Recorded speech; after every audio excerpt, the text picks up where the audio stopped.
YouTube? Welcome to another episode of Whoniverse Reviewniverse. This episode we're going to be going over The Claws of Axos, book and DVD. So, not really much difference, but I'll start with the DVD. This is one of the earlier releases out of all the Doctor Who DVDs. However, they just released recently a special edition version. This is the special edition version. I don't have the original version, but as I understand, it had little to none in the category of special features. This has quite a bit of special features. It's 2 discs, as you can see in my unboxing of it if you watch that. And it's a good story. I really like this story.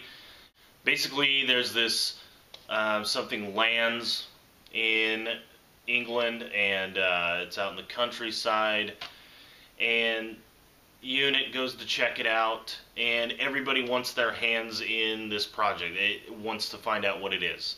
So there's a man named Mr. Chin that's trying to represent Britain, and he is trying to get his piece of the pie and his credit for doing everything.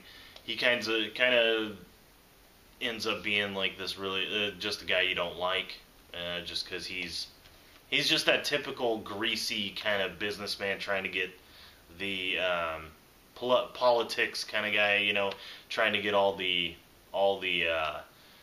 credit for stuff even if he didn't do it. So he's trying, you know, the whole story he's like that. Then there's Unit, which is Brigadier Lethbridge-stewart, trying to secure the area and figure out what's the best way to approach this. However, what happens is it's an entire spaceship. They find out it's a spaceship that has landed, and they go inside with the Doctor, and they find out there are these beings.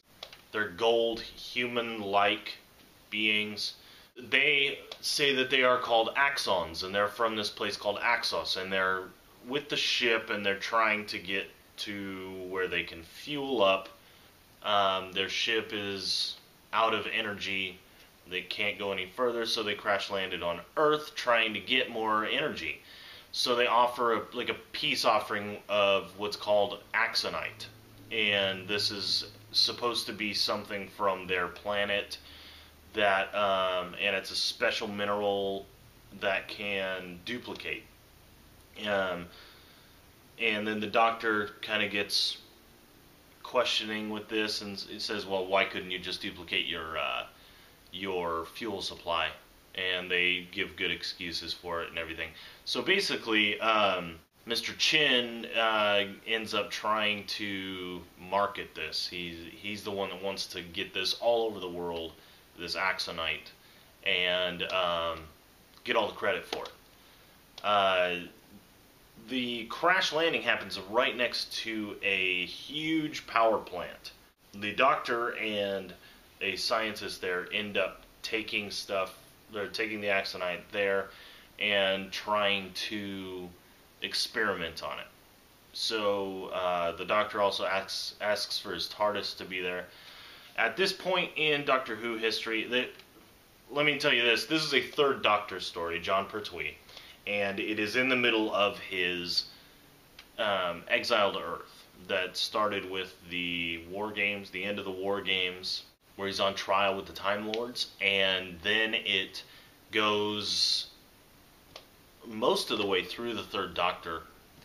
But this is in the middle of that. So this is story number 57. The final 3rd Doctor story is 74, so just to give you an idea of where we're at there. The companion in this story is Katie Manning playing Jo Grant.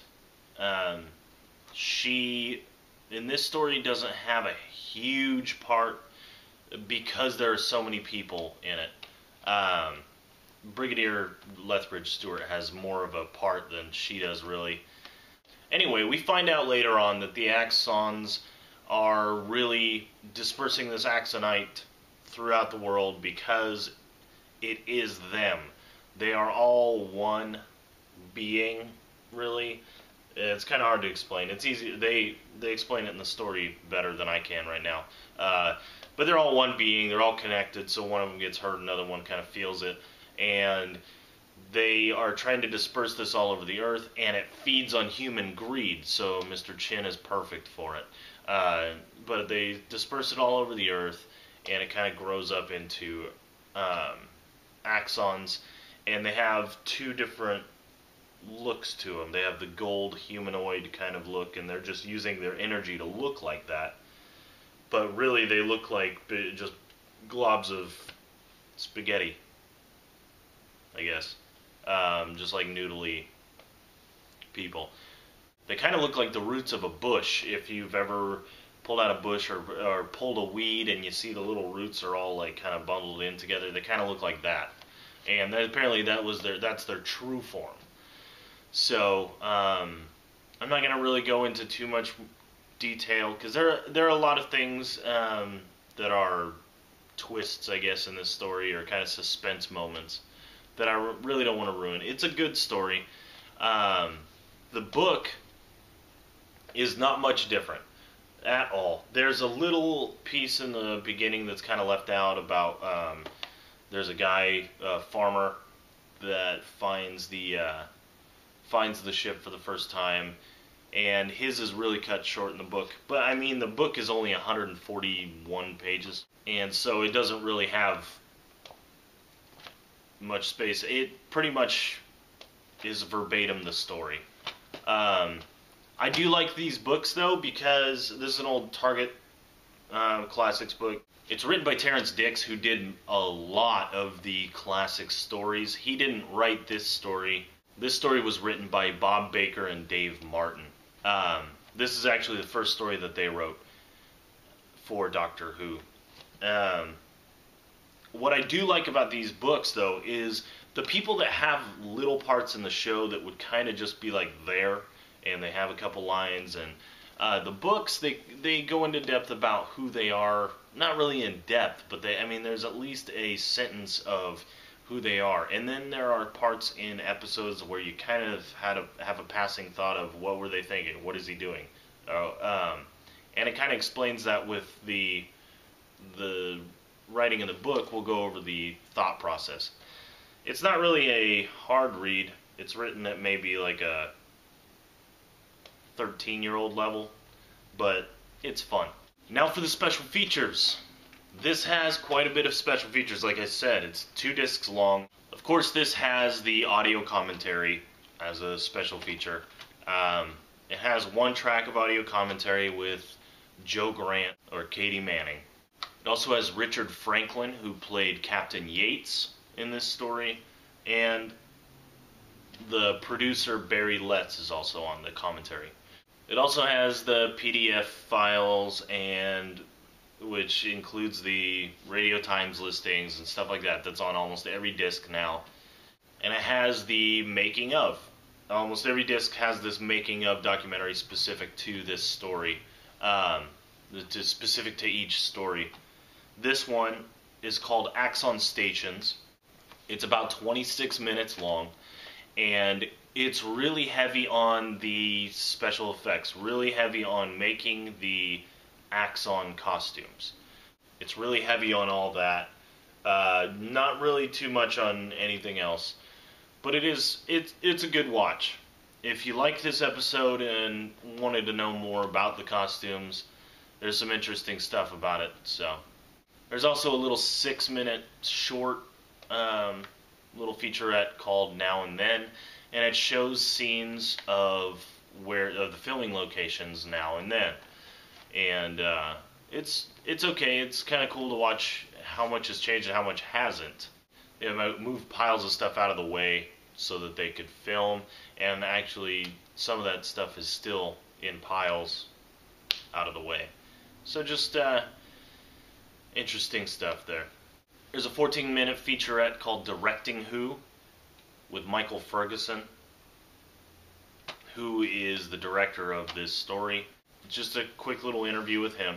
It's pretty good. I like watching these Directing Who the featurettes, just to get a feel of their thoughts on the era. Now here's the biggest one. It's 73 minutes long. They have the studio recording of this story, and by studio recording, it's like say you're in the studio and you're watching every scene being recorded right there. It has all the video from after they say cut, or the mess ups, stuff like that. And this is the earliest surviving studio recording of Doctor Who. This, you can hear all the chatter in the background that mostly gets cut from the final product, all that stuff. I would really only recommend this part to hardcore fans. If you're just buying some DVDs and you're like, oh, this seems like a good story or whatever, check out some old classic Doctor Who. You might not like this one unless you're a film and TV junkie or something. But if you're a hardcore fan of Doctor Who, you'll like this. If not, it might be something you just get bored with. I really liked it. I like to see these kinds of things on the DVDs, and I really like how many special features these have and the different types of special features like this. There's also a featurette called Living with Levine, which talks about John Levine, who played Sergeant Benton in this story. He plays Corporal Benton and Sergeant Benton, and he gets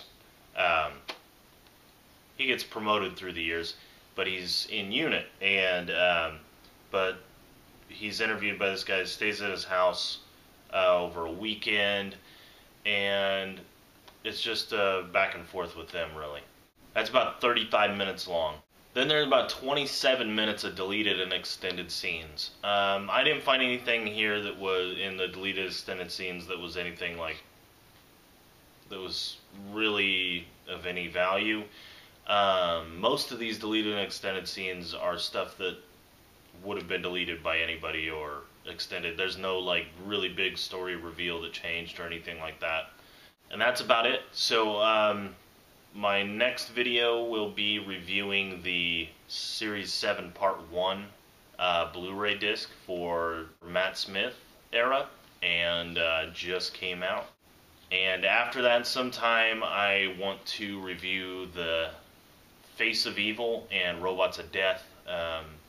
New time travel, Hyman 88, a while back, requested them. Also, Blakey Boy is Cool wants me to do a review of the video game, The Eternity Clock for PlayStation 3. He noticed that in my intro and my outro that I'm putting the disc into and taking it out of the PS3. So I do have the game and I played it through. I'm going to do another go through on that and try to get it up before late December, which is when he said he's getting a PS3. So that's the only ones I have planned for now. I have a couple that I want to do just because I've watched them recently and I've come up with some ideas about what to talk about on them. If you have any suggestions, just put them down in the comments section. Let me know and I'll try to get to them when I can. Alright, thanks for watching and see you next time.